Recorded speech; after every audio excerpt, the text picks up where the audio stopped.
El campus de la Universidad Rafael Landívar, ¿cómo se llegó a este proyecto? ¿Cómo se logró unificar criterios? Pero en realidad lo que quisiera yo platicar sobre esto es el proyecto, la planta física del nuevo campus para la Universidad Rafael Landívar. Se ha buscado lograr un conjunto humano, armónico, urbano, en el que la comunidad universitaria, estudiantes, catedráticos, administrativos, puedan desarrollar en forma integral sus actividades de formación, docencia, investigación, de búsqueda, en suma, de nuevas pautas de desarrollo personal y comunitario. Cada elemento debe estar integrado e interrelacionado, siguiendo una escala de valores humanos y universitarios. Cada edificio y área en su lugar para cada función universitaria. Varios principios han regido la planificación del campus. La humanización del quehacer universitario ha impuesto el ordenamiento general de plazas, jardines, áreas sombreadas, así como los ambientes interiores para lograr un conjunto estético agradable y humano. La compacidad del campus, la flexibilidad y versatilidad obtiene la posibilidad de adaptarse en un mundo cambiante. La búsqueda de la funcionalidad, al fin y al cabo, el campus no tiene razón de ser en sí, sino en razón de las diversas funciones que debiera. La universidad es hoy un fenómeno urbano, en consecuencia se ha buscado un ordenamiento general y una arquitectura que en sí sea una continuación de la ciudad universitaria. La forma de los diferentes edificios se hizo tomando en consideración los factores climáticos, y de esto se logró que el último piso fuera más grande que el segundo piso y este segundo piso más grande que el primer piso, o sea, en forma de una pirámide invertida. Como podrán ustedes haber notado en las diferentes tomas de estos edificios, se ha logrado de esta forma balancear la iluminación del primero, el segundo y el tercero. La forma de los edificios se hicieron tomando en consideración los factores climáticos. De esta forma se diseñaron como una pirámide invertida, siendo los pisos superiores más grandes que los pisos inferiores. La unión de edificios entre unos y otros se ha hecho en forma de pasos cubiertos. Estos pasos cubiertos unen todos los edificios, ya sea en su primer piso, el segundo o hasta el tercer piso, que fueron la modulación que se adoptó ya tanto en lo vertical como en lo horizontal. De esta forma se puede uno trasladar de un lado de la universidad a otro sin sufrir los rigores del tiempo. La modulación del campus se hizo en horizontal en 8 metros por 8 metros, que es el ideal para que los estudiantes tengan 1,5 metros cuadrado por cada uno. Las aulas se hicieron de 8 metros por 8 metros. Lo mismo sirvió para la biblioteca, que es ideal para la colocación de los libros, y también fue por cuestiones económicas. Estas cuestiones económicas era para que nos sirviera, utilizábamos un edificio por 5 a 10 años y después podría construirse otro para la continuidad y continuación del campus universitario. La modulación también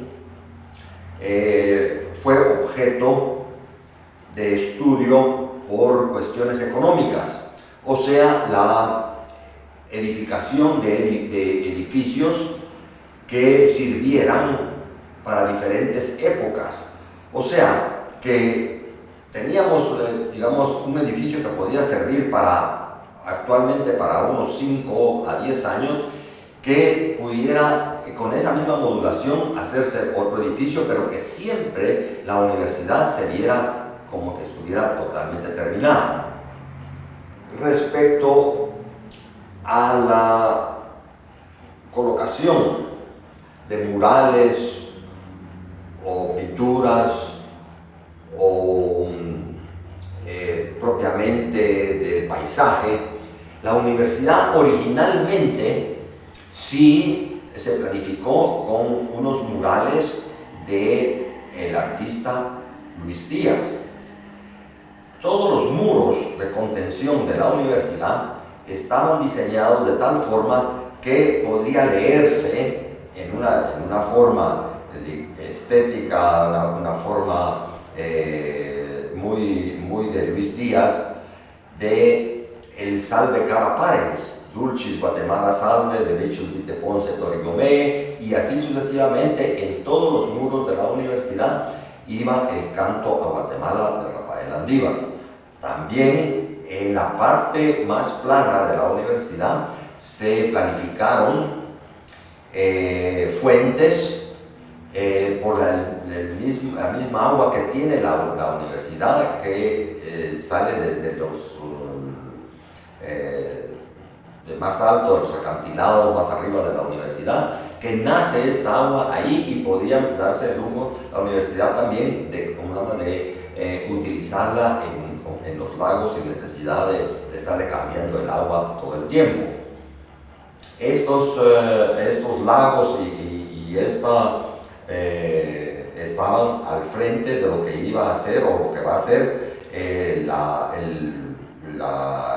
edificio administrativo, y es la entrada a la universidad donde se oye el canto del agua, donde las flores, los árboles y todo, de eso le dan una bienvenida al estudiante para su carrera universitaria.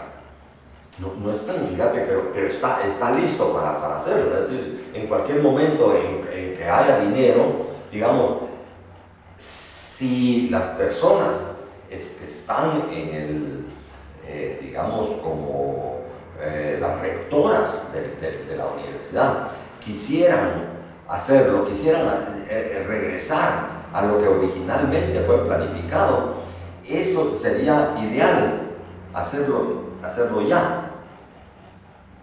Ahí están los planos.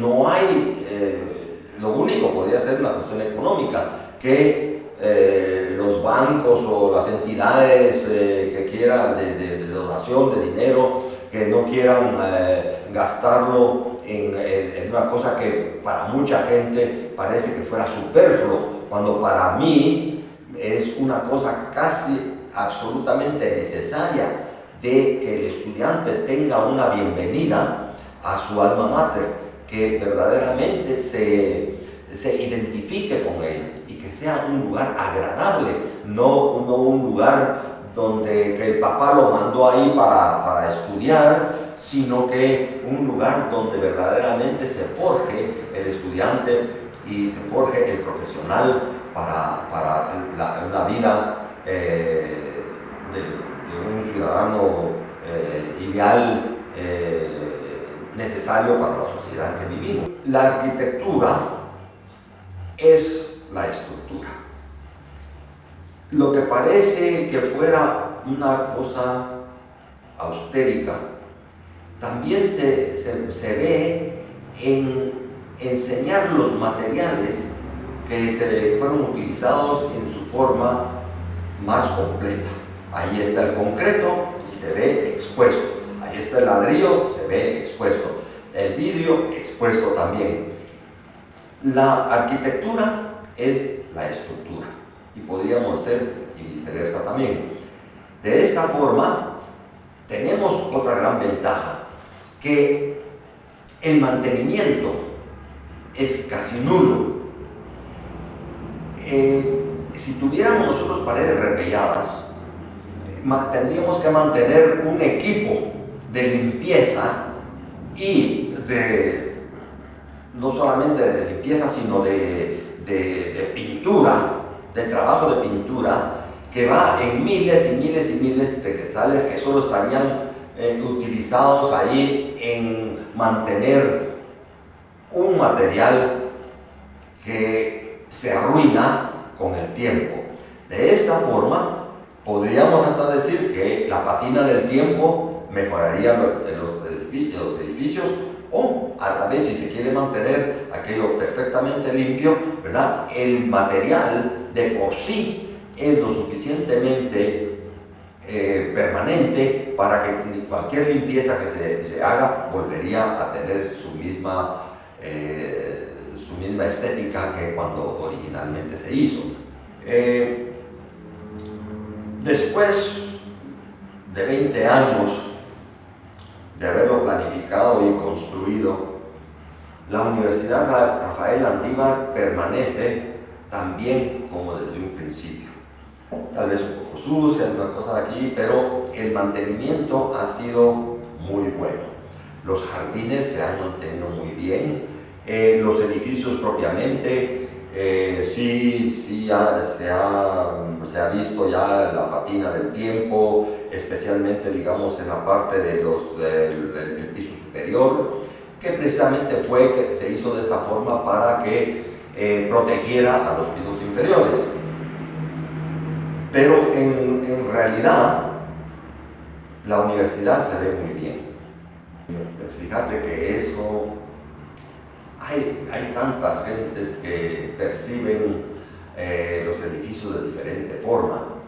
Estos edificios hicieron época y se empezaron a construir otros edificios más o menos siguiendo la idea de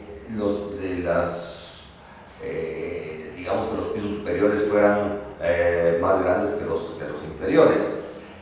Prueba de eso se ve, digamos, el INFOM, el Instituto de Fomento Municipal.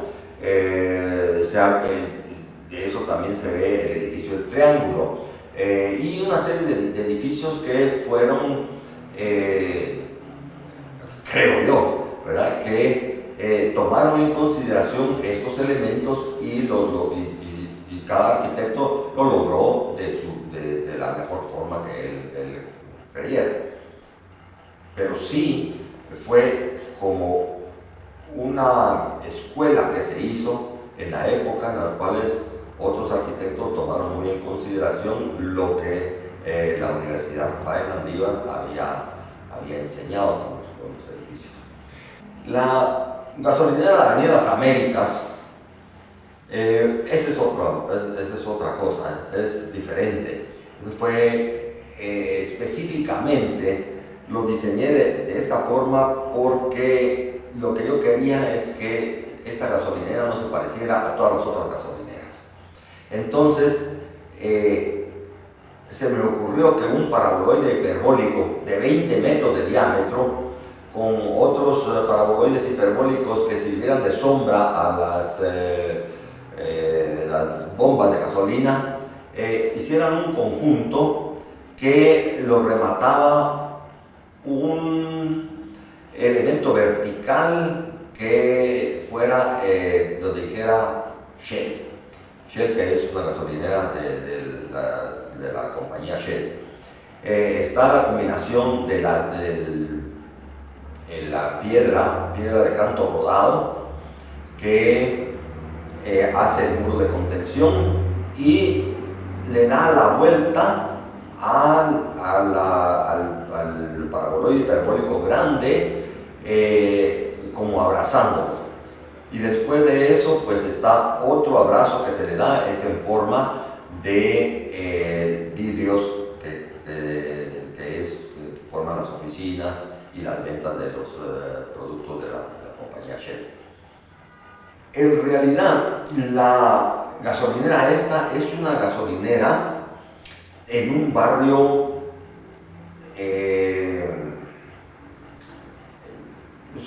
digamos, es como le dicen los americanos, un neighborhood gasoline station. Es de un barrio, no es una gasolinera de carretera. Esta da suficiente lugar para que los del barrio puedan llenar de gasolina sus automóviles, pero no es como, digamos, en carretera, que necesita muchísimas bombas y que la gente no se da cuenta ni dónde está, sino que lo único que necesita es llenar su automóvil y vámonos. Esto es una gasolinera de un barrio. Y así fue como lo diseñé. Y también quería yo ver si era posible que se hicieran gasolineras de diferente arquitectura, que fueran como el principio, que fuera el principio de que cada gasolinera tenía que tener algo muy especial, algo de que decir, venía acá, no como actualmente o en esa época las gasolineras eran pues unos cubos cuadrados sin mayor estética, y por eso fue la utilización de un paraboloide hiperbólico como esto, y especialmente de la shell, que shell quiere decir concha. Las piedras de canto rodado se parecen a las conchas. El mismo el elemento de paraboloide hiperbólico es también, digamos, la estructura de una concha. Eso fue lo que me llamó a mí para poder diseñar esta gasolinera. No se han hecho réplicas de esto debido a que en realidad se necesita bastante estudio para poder hacer una cosa como esta. Se necesita conocer de estructuras, que es más fácil hacer una cosa, un cubo, que no una estructura como esta. Las gasolineras o las compañías de gasolina no pagan mucho por hacer digamos, un diseño. Esto fue algo inaudito. El gerente de la Shell en esa época pues decidió darme la oportunidad, y fue en su época la gasolinera que más gasolina vendió en el primer día de su inauguración. Tuvieron que llenar los tanques de 5,000 galones 3 veces. Sigue interesante. Hoy día todavía sigue como un lugar donde la gente dice, bueno, es un lugar, un landmark de la Avenida de las Américas. La gasolinera, dicen, el monumento a San Martín está enfrente de la gasolinera de Shell, y no viceversa. Muy bien.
regresando al tema de la Municipalidad de Guatemala,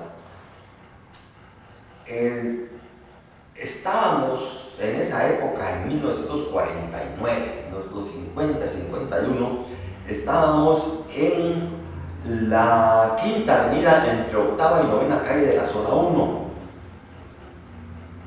El lugar en realidad ni siquiera era donde debiera estar la municipalidad, porque originalmente, como los españoles planificaban las ciudades, era la catedral de un lado, el Palacio Nacional de otro lado, o de los capitanes generales, o del virrey en otro lado.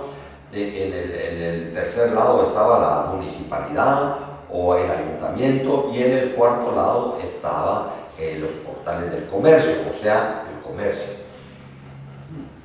La Municipalidad de Guatemala ni siquiera estaba en eso, sino que estaba en un chorizo, se quiere decir así, que daba sobre la quinta avenida, se entraba sobre la novena calle y sobre la octava calle. Tenía un solo piso. Esto era todo lo que había. Lo que hicimos fue, para poder trabajar, porque era casi imposible, hacer un edificito de blocos y con una cubierta de duralita en lo que era el predio de la limpieza de la municipalidad, que está en la tercera avenida y primera calle de la zona 1. Ahí se hizo el edificio de la ingeniería municipal. De ahí salió todos los proyectos, y de ahí salió también la idea de la construcción del Palacio Municipal. Primero, para enseñar que no funcionaría por la cuestión de estacionamientos y demás en el lugar en donde estaba, o sea, en la quinta avenida entre octava y novena calle, hice un proyecto para eso. Hice ver que era demasiado pequeño el lugar, que el estacionamiento tomaría demasiado espacio, y que eventualmente sería casi imposible circular en el lugar. Pero de todos modos se hizo el anteproyecto, y bueno, el jefe del departamento de ingeniería en esa época, el ingeniero don Manuel Izarralde y Arrellaga, dijo: bueno, está bien, ahora, Pelayo, ¿por qué no propones otro lugar? Y el lugar donde tenía la municipalidad el espacio era en la calle del Castillo, en la séptima avenida y la sexta avenida, que no estaba hecha. Era un lugar ideal para eso. ¿Por qué? Porque en realidad era el centro geográfico de la ciudad en esa época. Y siguiendo con esa idea, se trató de localizar también diferentes edificios públicos. En ese lugar se había planificado, llegando hasta el ferrocarril, se había planificado la municipalidad como foco principal, el IX, el Banco de Guatemala, el crédito hipotecario, y tenía otro edificio, los tribunales de justicia. Después de haber terminado el anteproyecto en el lugar de la quinta avenida entre octava y novena calle, propuse que se hiciera en lo que era el Parque Navidad. El Parque Navidad está donde actualmente está la municipalidad y está el IX, entre la calle del Castillo, la séptima avenida y la sexta avenida, que no existía. Propuse la colocación de la municipalidad como foco principal, diferentes edificios como el Crédito Hipotecario Nacional, el Banco de Guatemala, el IX y los tribunales de justicia, y en lo que eran los terrenos del Castillo San José, propuse que se hiciera el Teatro Nacional. Desde entonces viene esto, y fue tomado por diferentes personas, diferentes arquitectos, tomaron ya esta iniciativa y se logró hacer, por ejemplo, el IX detrás del Palacio Municipal. El crédito hipotecario ya se utilizó el terreno donde estaba el estadio escolar. En lo que era la penitenciaría se pusieron el Banco de Guatemala, y también después se logró los tribunales de justicia. Ya después se localizó el Ministerio de Finanzas un poco más hacia el norte. Pero ya todo esto, o sea, el hecho de haber localizado ya a la Municipalidad de Guatemala en este lugar, en este centro geográfico de lo que era la ciudad en aquel entonces, tuvo como consecuencia la colocación de los diferentes edificios. Y actualmente, ahora en 1996, existe los terrenos del ferrocarril. Me acabo de enterar también que el presidente Arzú ha dado la orden de que el Palacio Nacional se convierta en un museo, y ha sacado a los diferentes ministerios de él para que se logre que se convierta en el museo. Ahora bien, ese es el lugar, o sea, los terrenos de la FEGUA, del ferrocarril, que llegan hasta la 18 calle, ya en la actualidad y en 1950 y algo, ya había yo planificado este lugar para los diferentes ministerios. Eventualmente se va a tener que hacer. Este es el lugar también geográficamente central donde se pueden construir los edificios de los diferentes ministerios. Es decir, no es una cuestión tan lógica que no se necesita tener muchas luces para darse cuenta de que ahí se puede localizar todo esto, especialmente siendo terrenos del Estado, donde caben perfectamente bien todos los ministerios, cada uno en su edificio, y lo harán de tal forma, digamos, tan grande como se desee o como sea necesario, y se concentraría ahí y sería el centro cívico verdaderamente como se le puso desde un principio de la ciudad de Guatemala. Los diferentes conceptos que se utilizaron en la ubicación, en la construcción especialmente del Palacio Municipal, todos fueron primeras cosas en todo, primeras cosas en localizarlo fuera de lo que había sido el centro cívico antiguo. Primero, hacer un nuevo centro cívico, una nueva localización, totalmente separado del antiguo centro cívico, que ya se estaba visualizando que la comunicación a él se estaba haciendo con calles muy angostas. Pero volviendo a las primeras cosas que se hicieron, primera cosa, de irse del antiguo centro cívico y crear un nuevo centro cívico. Otras primeras cosas, la utilización del aluminio para las ventanas. Primera vez en Guatemala que se usaba aluminio para las ventanas. El concepto de, primera vez también, de un edificio de 8 pisos, que no existía en Guatemala. Primer edificio alto que se hacía. Primer edificio que se utilizaba para los pisos, el terrazo. No había terrazo en Guatemala. El terrazo era la terralosa que usaba la fábrica El Águila, pero en tamaños pequeños. Esto era, el terrazo es fundido in situ.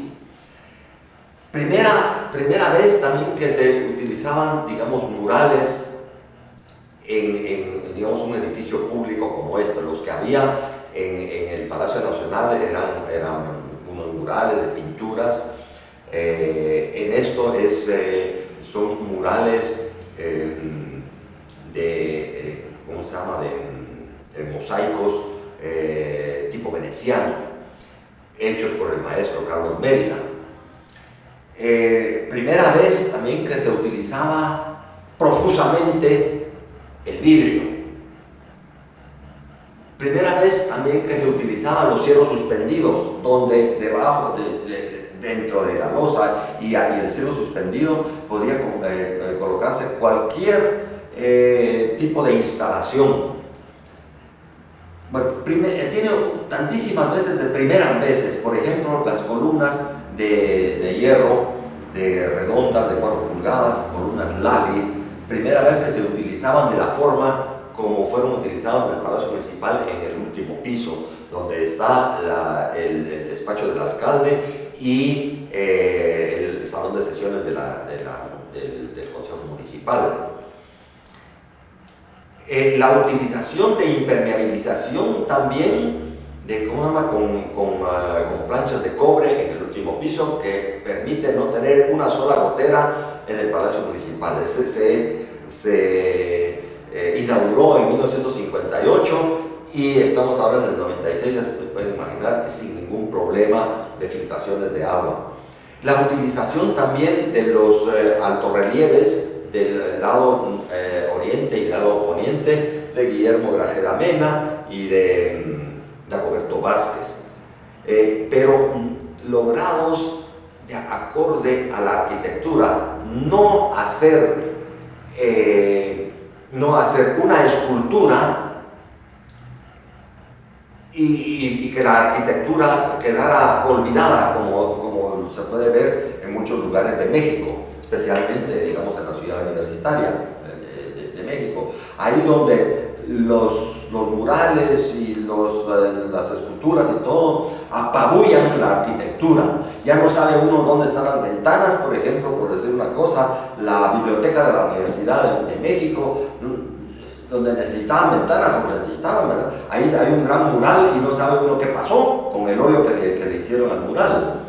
Esto es todo balanceado, la arquitectura con las esculturas, con los mosaicos, que fueron primeras veces que también se hacen en Guatemala. También primera vez que se localizan los elevadores para el público, porque sí es cierto que existían en el Palacio Nacional, pero si ustedes lo ven, están escondidos por algunos lugares donde el público no lo puede utilizar y a veces lo prohíben que sean utilizados. En el Palacio Municipal los elevadores están ahí para el público, para los vecinos, para que sean utilizados. Otra primera vez. ¿Y a qué se debe el aspecto tan moderno y contemporáneo del edificio? Bueno, estamos viviendo en una época moderna, contemporánea. Era una necesidad la orientación propiamente del edificio. ¿Por qué se orientó en sus caras más grandes al norte o al sur? ¿Por qué? Porque es un edificio de oficinas. Las oficinas están al norte, donde tenemos tanto 11 grados de latitud norte más o menos, que casi no tenemos sol que dé del lado norte, y del lado sur, en su gran mayoría se utilizó para accesos a las oficinas. Al no tener, digamos, además que hay una cosa que todavía no se colocó, ¿verdad? Que son todos los parteluces, porque actualmente están los parteluces de concreto, pero dentro de esos mismos habían parteluces de acero inoxidable que se movían a celdas fotoeléctricas que, dependiendo de cómo iba el sol, se podía ir cerrando o abriendo los parteluces. Eso ya no se logró colocar, ya nadie supo cómo hacerlo, a pesar de que los planos se dejaron ahí. Están todos los tomacorrientes precisamente para eso. Se puede notar cuando llega uno a la municipalidad y mira al lado sur que están haciendo las cajas ahí de electricidad afuera digamos, del edificio del voladizo, que dicho sea de paso, hasta se dejaron listos los zócalos, que eran de madera. En una parte se dejaron puestos y en otra parte todavía solo están los zoquetes y no le han puesto los zócalos. Es decir, todavía le falta un poco, digamos, para terminarse el Palacio Municipal. Tal vez porque después de esto, pues vino nuevas autoridades que le dieron prioridades a otras cosas. Es muy probable que sea esto, pero las autoridades últimas sí le han dado un poco de relevancia, han limpiado el edificio. La gran cosa de su arquitectura, estructura también, que tiene que con solo limpiarlo ya es suficiente. Es decir, no es una cuestión de que ahora tengo que pintar todo el edificio y cuánto me va a costar, ¿verdad? A veces yo creo que se cometen errores cuando los arquitectos no toman en consideración el elemento, digamos, permanente de los materiales, y entonces lo que hacen es que pues lo repellan y lo pintan y todo, y al principio está muy bien, a los 2 años aquello ya no funciona, a los 3 años ya están pidiendo a gritos los vecinos de que lo pinten, al 4.º año lo logran y a los 10 años ya ni eso lo hacen porque el edificio ya está obsoleto o es tan caro en su mantenimiento que bueno, que se quedó obsoleto ya. Ya es un lunar en la ciudad en lugar de ser una belleza para el contorno y el entorno.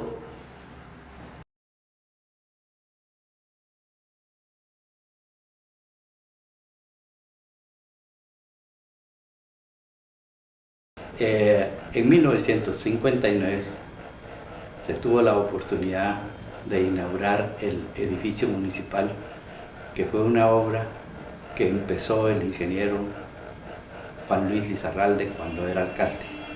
En ese tiempo, el arquitecto Pelayo de Arena, que era también miembro del grupo de profesionales de la municipalidad, había empezado el proyecto de la edificación del edificio municipal.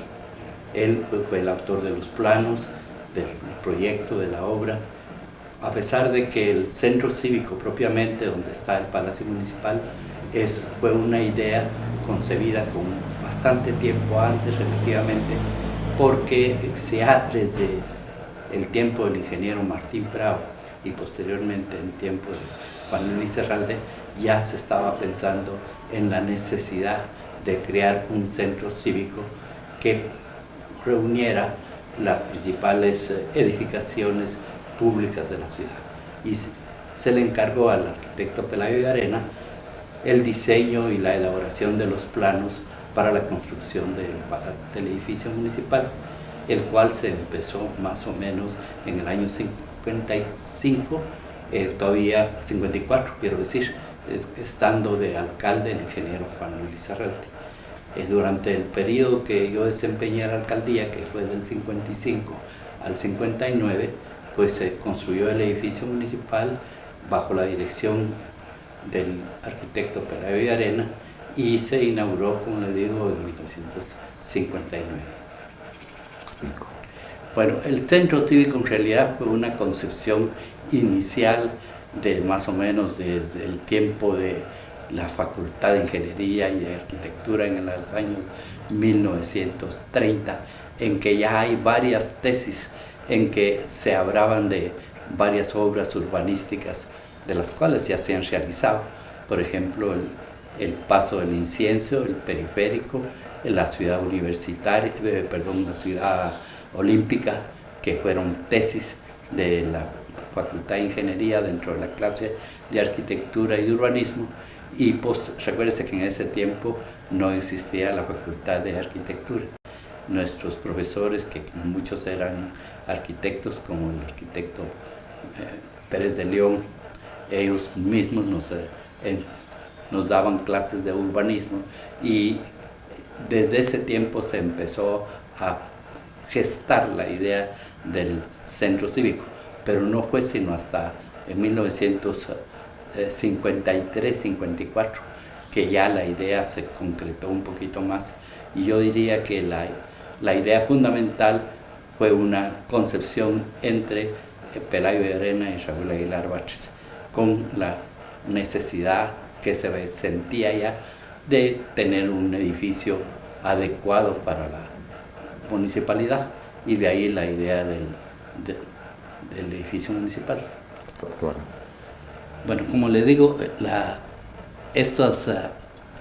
creación propiamente del centro cívico sería una consecuencia de que en ese tiempo había mucho interés en la realización y planificación de grandes obras.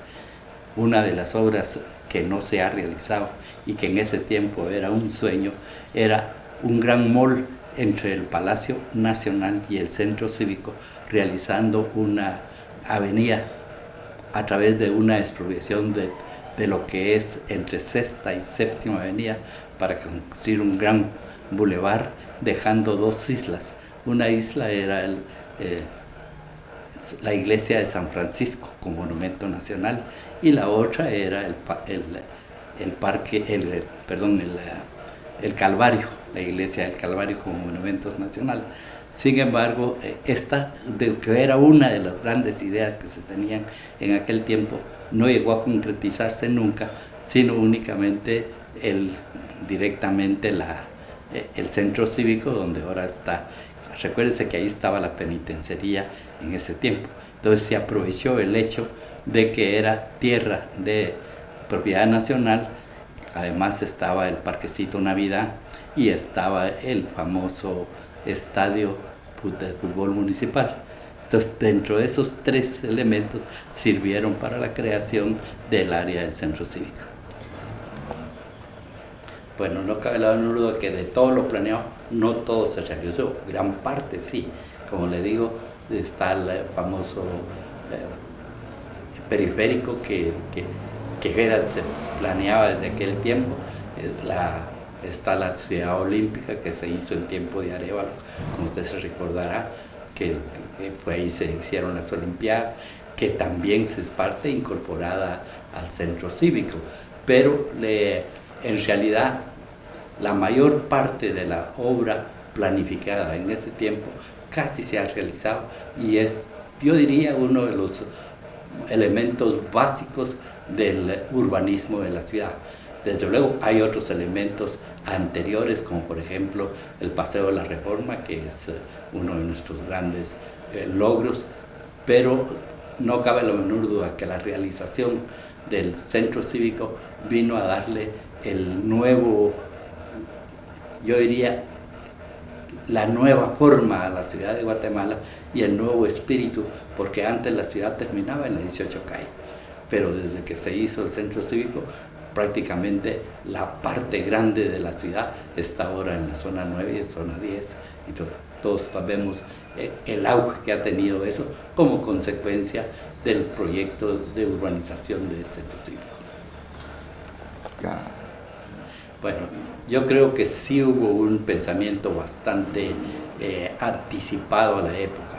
Fíjese, por ejemplo, lo que usted ve ahorita, que el ensanche de la ciudad, como se dice en otros términos, ¿no?, está todo hacia el sur, porque en realidad hacia el norte tenemos la limitación de los barrancos del hipódromo, que ya evitaban el crecimiento de la ciudad con mayor dificultad hacia el norte. En cambio, hacia el sur estaban todos los llanos de Tívoli, todo lo que era Santa Clara y lo mismo Aurora y todo eso, que permitían un mejor desarrollo de la ciudad, con una visión de una mayor amplitud que la pudiera haber tenido hacia el norte.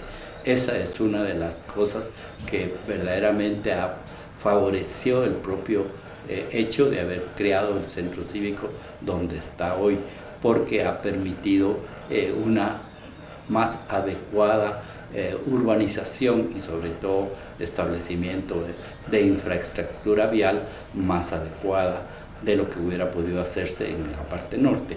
Desde luego, recuérdese que en aquel tiempo había muy pocos vehículos, y haber pensado en ese tiempo donde apenas teníamos 30 a 40 mil vehículos en toda la ciudad, a lo que ahora tenemos casi 500.000 de vehículos, pues verdaderamente fue haber pensado con anticipación a su época. Otro caso que merece mencionarse es, por ejemplo, el trébol. El trébol se construyó hace 50 años y el trébol todavía, a pesar de que ya está llegando a su saturación, para la época en que se construyó, fue una obra que llenó sus objetivos y que ha permitido la facilitación adecuada del tránsito, lo mismo que toda el área de la Séptima, de la Sexta Avenida y todo lo que es Tivoli y Santa Clara. Bueno, el hecho de que haber empezado a construir el edificio municipal, que entre paréntesis fue, si no el primero, tal vez el segundo de los edificios altos de Guatemala, haber construido un edificio de 8 pisos en una ciudad tan chata como era Guatemala, por el miedo a los terremotos. Acuérdese que hemos sufrido mucho y nuestra historia está verdaderamente llena de tragedias de esa naturaleza, pues la ciudad siempre había sido una ciudad de 1 o 2 pisos.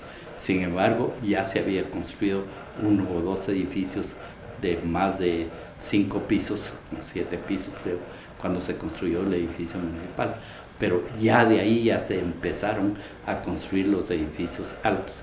Y ahora ya tenemos edificios de 20, 22 y hasta 24 pisos, ¿ya? Sobre tierra, más 4 o 5 bajo la tierra, ¿no? Pero esto nos ha quitado, sobre todo pasó un fenómeno muy curioso, el terremoto del 76, que tanto daño hizo en las construcciones de adobe, diría yo, no causó mayor daño a los edificios altos, y eso hizo que la gente perdiera un poco el miedo a la altura en Guatemala, y de ahí el desarrollo de los edificios, y también desde luego la evolución de la ciencia, ¿no? Y la tecnología, ¿no?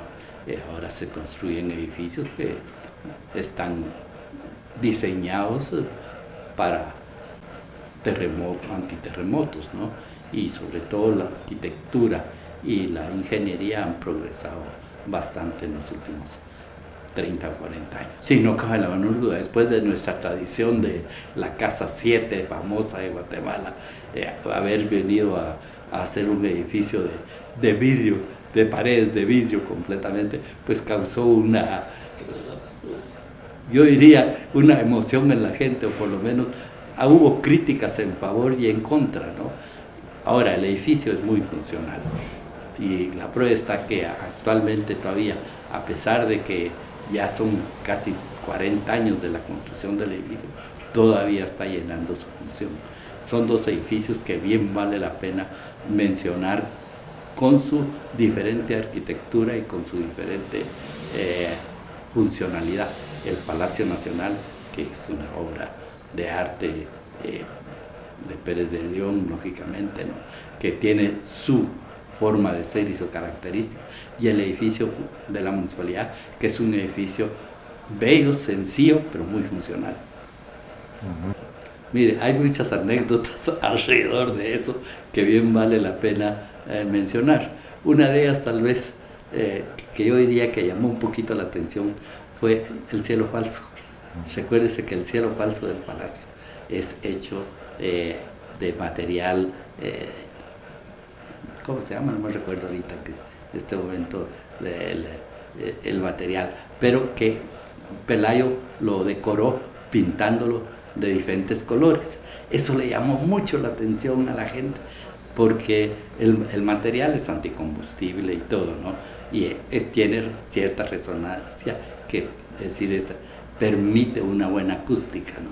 Pero lógicamente era un material que en Guatemala no se había usado mucho en esa función, ¿no?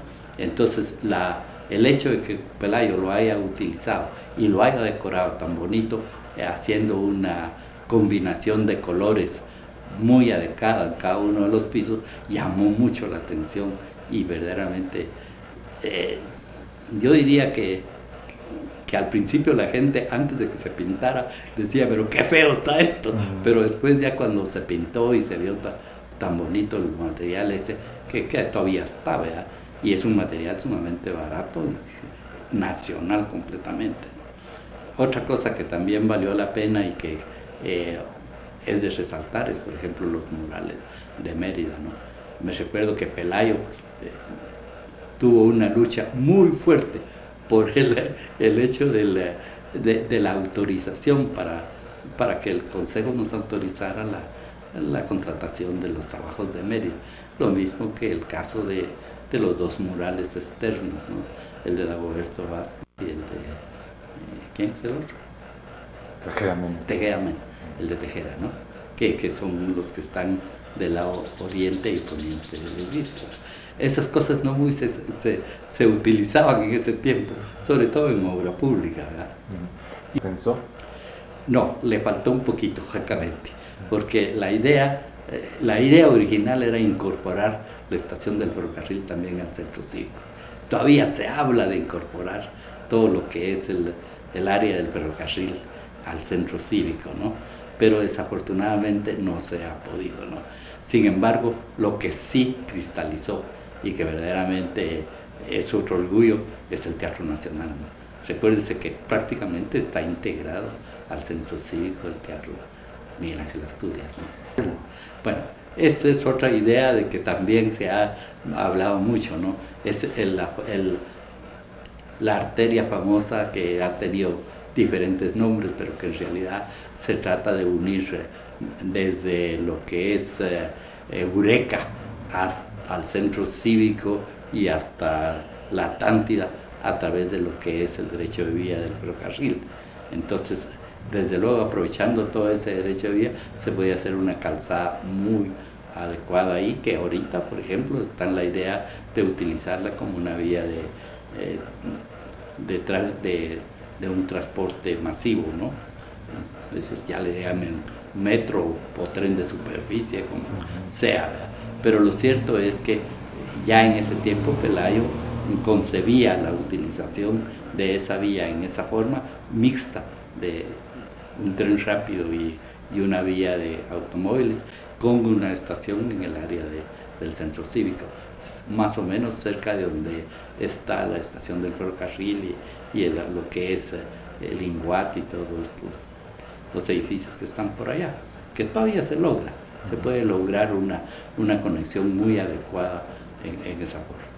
Pues, fíjese, por ejemplo, la 24 calle, todo el mundo se extraña de que por qué la 24 calle tiene el reventón para pasar la línea del ferrocarril. Bueno, la idea ahí era que estábamos pensando pasar bajo nivel la línea del ferrocarril y ir a salir más allá de la avenida Bolívar, con una vía a bajo nivel, con un túnel. Sí, no cabe la menor duda que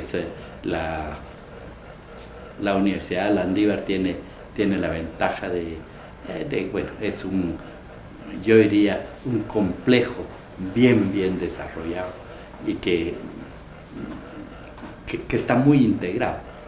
Sí, lamento una cosa, que el acceso es muy difícil, pero desafortunadamente cuando se concibió la Landívar todavía era una ciudad, es decir, era un área un poquito alejada de la ciudad y hubiera podido hacerse unos accesos más adecuados de los que a través del tiempo se han venido, porque ahorita es un congestionamiento terrible. Y yo le voy a decir que creo que la Facultad de Ingeniería y la Universidad de San Carlos en esa época, estamos hablando más o menos del 30 al 40, ¿no? Del tiempo de la Revolución y todo eso.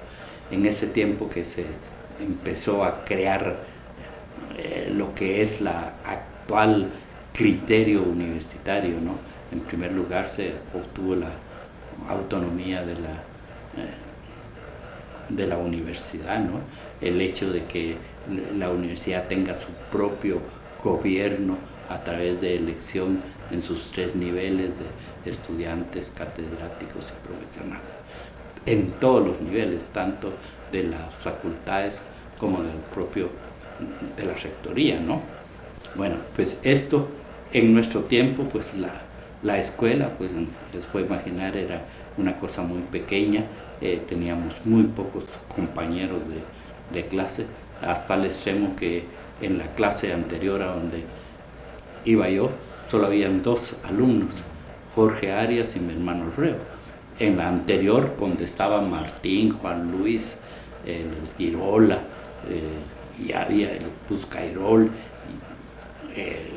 Martínez Diguero, eran como 10 o 12 más o menos. Ese era el número de estudiantes, y creo que en toda la facultad, si llegábamos a 100, era mucho, ¿verdad? En cambio, en este tiempo yo creo que no hay clase que tenga menos de 200 alumnos, es decir, tal vez divididos en secciones, pero cada año tiene una cantidad de alumnos sumamente fuerte, ¿no? No había facultad de arquitectura, no había facultad de arquitectura, pero dentro de la facultad de ingeniería habían clases de urbanismo, clases de diseño y de dibujo y todo, y tuvimos varios arquitectos que nos daban clases de diferentes materias. Hace un momentito le hablaba yo del arquitecto Pérez de León, ¿no?, que es el autor del Palacio Nacional. Él, pues, lógicamente nos daba a nosotros dibujo arquitectónico, ¿no? También estaba, vamos a ver si, bueno, como le digo, habían gentes que habían estudiado arquitectura fuera del país, como el caso de Pérez de León, ¿no? Y habían gentes como el mismo Pelayo de Arena, que estudió fuera del país también. No. Yo digo que Pelayo fue un innovador, no cabe la menor duda, pero también hubo algunos otros que seguían más o menos líneas más o menos igual. Yo diría que en la arquitectura en Guatemala ha tenido una serie de épocas. Yo diría primero la época tipo colonial clásico, el tipo antigüeño, la casita de número 7 con sus ventanitas, sus ventanas, sus balcones, características de la época. Después vino la época yo diría de la arquitectura californiana, que se incorporó bastante, que era una arquitectura ya un poquito modernizado, el estilo, que por ejemplo ahí está el arquitecto Sirisi, mismas casas de Pérez de León y de Loven, por ejemplo, y Wunderlich, que hicieron algo de nuevas, ¿cómo le dijera yo?, de nuevos estilos de casa en Guatemala, y ya empezaron a hacer medio chaletíos, hasta que vino ya la edificación cuando se creó la escuela de arquitectura, y ahí hay que mencionar a gente como Roberto Aycinena y otros que fueron los innovadores dentro de la escuela de arquitectura junto con Pelayo, que le dieron ya la nueva formación, se creó la nueva escuela de arquitectura, y entonces ya evolucionó a lo que conocemos ahora, los edificios tipo de paredes de vidrio, tipo alto, con el estilo moderno, ¿no? Creo que el rol del arquitecto, pues, está bien definido, tratar de hacer obras que cumplan con el objetivo para el que deben servir, ¿no? Si se trata de una casa familiar, pues tratar de hacer una obra que llene las condiciones de habitabilidad de una casa familiar, y desde luego imponiendo en la realización de esta obra el arte que él considera conveniente en función de su pensamiento artístico, ¿verdad? Pero si a la par usted necesita un edificio de oficinas, pues lógicamente el arquitecto lo que tiene que lograr es buscar la funcionalidad del edificio de conformidad con lo que para lo que va a servir, logrando que sea, en primer lugar, útil para lo que va a hacer, y en segundo lugar, que sea bello, que sea bonito, y lógicamente que se logre construir. Bueno, yo creo que que el ingeniero y el arquitecto van muy de la mano en este sentido, ¿verdad?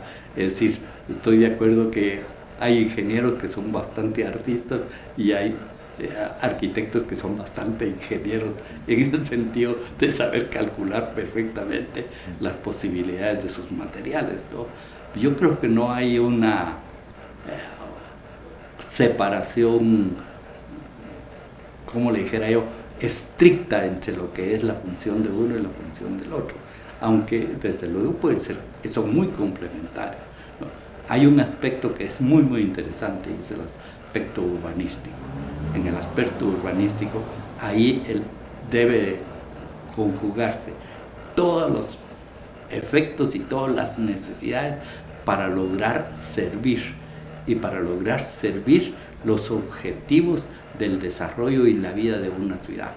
Usted tiene ahí problemas de habitación, problemas de transporte, problemas de servicios públicos, agua, luz, drenaje, teléfonos, problemas de circulación. Entonces el urbanismo es algo muy muy complejo que se necesita lógicamente un análisis muy ponderado y sobre todo una visión de futuro que desafortunadamente en Guatemala hemos perdido un poco. Entonces, yo diría lo siguiente: estamos muy pichicateros en obras de urbanización. Es decir, la última obra grande que se ha hecho sería el periférico, bajo el punto de vista de desarrollo vial, no solo de... Pero es incapaz de hacer en este tiempo obras del calibre de lo que pudiera haber sido la Avenida de la Reforma concebida en 1900 para lo que es ahora. Fíjese que todavía es nuestra avenida más grande, nuestra obra de urbanización mayor, y sin embargo fue concebida en 1900. Lo más que hemos hecho ahora es la Roosevelt, el periférico, que se quedan cortos ante la avenida. Es decir, no estamos pensando en la ciudad dentro de 30 o 40 años, sino estamos pensando en la ciudad de hoy, y eso es malo, porque tenemos que tener un poquito de visión hacia el futuro. ¿Qué va a pasar? ¿Vamos a seguir creciendo? ¿Vamos a ser capaces de evitar un crecimiento exagerado de la ciudad como se ha mantenido? Que recuérdese que la ciudad crece más o menos alrededor de un 8% anual. Esto quiere decir que en 15 años la ciudad duplica su capacidad de habitantes. Entonces, no vamos a poder dar servicio para eso. Entonces, si no pensamos en grande, y para pensar en grande habría que pensar en varias cosas. Bueno, una de las obras que más me gustan a mí de Velayo es la gasolinera que tiene en la Avenida de las Américas, que es prolongación de la Avenida de la Reforma, en donde cambió completamente el estilo clásico de las gasolineras que teníamos antes. Y esta gasolinera es bastante funcional y bastante bonita, ¿no? Y muy sencilla, por cierto, pero dentro de su sencillez es elegante. Yo creo que, igual que la casa donde él vive, que es otra de sus obras, que también es bastante interesante, y a mí me gusta mucho la concepción que él, con que la diseñó. Tiene una fachada bastante, como le dijera yo, novedosa en sí, y que es muy bonita y que representa su pensamiento y su arte. Bueno, le voy a decir, tuve la oportunidad y la suerte de conocer al maestro Mérida desde San Marcos. Yo estuve trabajando en mi juventud en San Marcos, y recuerde que él es de allá, ¿no? Entonces de allá conocí lo que era el maestro Mérida, y todavía no era tan famoso como cuando vino a trabajar ya cuando hizo el mural de la municipalidad. Desde luego, yo creo que es un orgullo para Guatemala el haber tenido un artista de la categoría de Carlos Mérida, ¿no? Cuya obra es reconocida mundialmente. Yo lamento mucho que algunos de los murales que él dejó en Guatemala se hayan perdido con el terremoto y que después no se hayan podido reparar. La técnica que él usa para sus murales vino a introducir un elemento nuevo en la arquitectura de Guatemala. Es curioso, pero le voy a dar un dato. Mi sobrina hizo un mural con una técnica no igual a la de Mérida, en una casa particular, y el otro día me invitó a verla y me quedé verdaderamente, yo le diría, asombrado de ver lo que había logrado, porque es bastante creadora de ella en sí, y con una técnica, no sé exactamente, no es la misma de Mérida, ¿verdad? Pero logró meter el criterio del mural en la edificación. Está en un hall de un edificio grande. Bueno, el muralismo es parte de la arquitectura mundial, ¿no? Es decir, es algo que en todas partes se ha usado. En Guatemala, desafortunadamente, los pocos ejemplos que tenemos, no se ha sabido usar el muralismo, ¿no? Usted habla de los murales de México, porque ahí sí los usan bastante, ¿no? Pero no solo en México, sino en otras partes del mundo también, ¿verdad? Hay murales muy antiguos y muy famosos, ¿verdad? Pero yo creo que podríamos incorporar a nuestra futura arquitectura una acción más de muralismo, pero un muralismo que pudiera tener un sello chapín. El otro día estaba viendo una memoria del 49 de la municipalidad.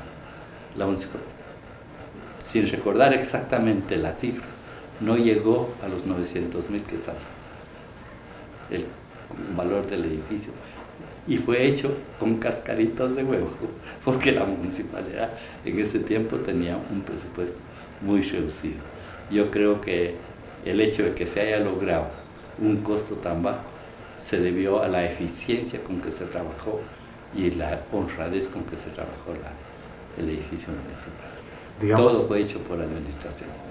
Eso se lo debe a Pelayo. Había que ver cómo peleaba con sus albañiles y con sus maestros de obra cuando no le gustaba cómo estaban haciendo las cosas, y la supervigilancia que él tenía de la realización real del trabajo era muy fuerte. Sí, porque hoy día los edificios a los 5 años ya se ven viejos. Porque en realidad cuando se descuida un poco la supervisión, pues el hombre tiende siempre a hacer las cosas de la manera más fácil, ¿no? Y la manera más fácil es hacer un poquito mal. Pero si le exigen a uno hacerlas bien, tiene que poner empeño en hacerlas bien. Bueno, desde luego que cuando se va a hacer una obra pública de esa envergadura, y sobre todo cuando la decisión no es de una persona, sino es de una entidad, porque no es lo mismo que yo decida lo que voy a hacer en mi casa, que la municipalidad decida lo que debe hacerse. Recuérdense que es un cuerpo colegiado, que hay muchas cabezas en él y que las decisiones a veces son difíciles de tomar y son muy, yo diría, discutidas y posiblemente tal vez impugnadas por todos lados para llegar a un caso típico. Sería, por ejemplo, si ponemos vidrios de tal cosa o vidrios de tal otra. Bueno, ya se puede imaginar lo que eso representa para una decisión en una obra pública donde la decisión no la tiene un hombre, sino la tiene la entidad. Y la entidad es difícil de llegar a tener una representatividad clara, ¿verdad? Es cierto que la última palabra la tiene el consejo en la dirección y la alcaldía en la ejecución, pero eso no quiere decir que si el alcalde dice blanco, se hace blanco, porque no se puede, ¿verdad? Es decir, un amigo tenía una frase muy interesante, decía: cuando uno está al frente de una administración de esta naturaleza y de esta envergadura tan grande, es como que si lo pusieran al frente de un jet grande, uno se siente contento de estar sentado manejando, pero empieza a menear uno el timón para un lado y el timón para el otro, y las cosas no se mueven, porque no es tan fácil como uno cree hacer dar vuelta hacia un lado, hacia otro, o cambiar de dirección o de rumbo una entidad de esta naturaleza. Bueno, yo creo que sí, no cabe la menor duda que las decisiones, el consejo técnico y la decisión profesional llega a nivel de la decisión ejecutiva y política.